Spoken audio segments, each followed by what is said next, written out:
Mostly யாருக்குமே இந்த Pedro டாலர்லாம் தெரியாது. பட் அமெரிக்கன் டாலர் வச்சு தான் பெட்ரோல்லாம் வாங்குவாங்க. அதாவது எண்ணெய் கிடங்குகள்ல இருந்து எண்ணெய்கள் கொள்முதல் பண்றாங்கல்ல. இந்த விஷயங்களுக்கு எல்லாத்துக்குமே முக்கியமான விஷயங்களுக்கெல்லாம் அமெரிக்கன் டாலர பேஸ் பண்ணி தான் வாங்கணும். அப்படின்றது எழுதப்படாத ஒரு சட்டமா அமெரிக்கா வச்சிருந்துச்சு. ஸோ, அப்ப அமெரிக்கா டாலர்ல தான் வாங்கணும் அப்படின்னா, இப்ப இந்தியா போய் ஒரு இடத்துல போய் துபாய்ல போய் ஒரு இத்தன லிட்டர் எண்ணெய் வாங்கணும் அப்படின்னா, கச்சா எண்ணெய் வாங்கணும்னா, நம்மட்ட அமெரிக்கா டாலர மாத்தணும்.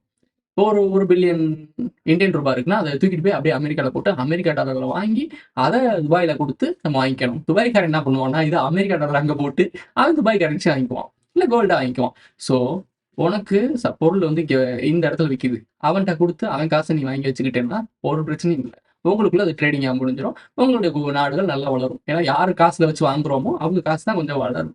இதுல தெரிஞ்சுக்கிட்ட ஆளு யாருன்னா, அமெரிக்கா. சம்மந்தமே இல்லாம அமெரிக்காவுல்ட்ட வந்து, நீ அவன்ட்ட வாங்குனாலும், என் காச குடுத்தா வாங்கணும். அப்படின்னு ஒரு விஷயம் வச்சிருக்கான். இதுவே மிகப்பெரிய தப்பான ஒரு விஷயம். இத பத்தியே கேள்வி கேட்கல உலக நாடுகள்.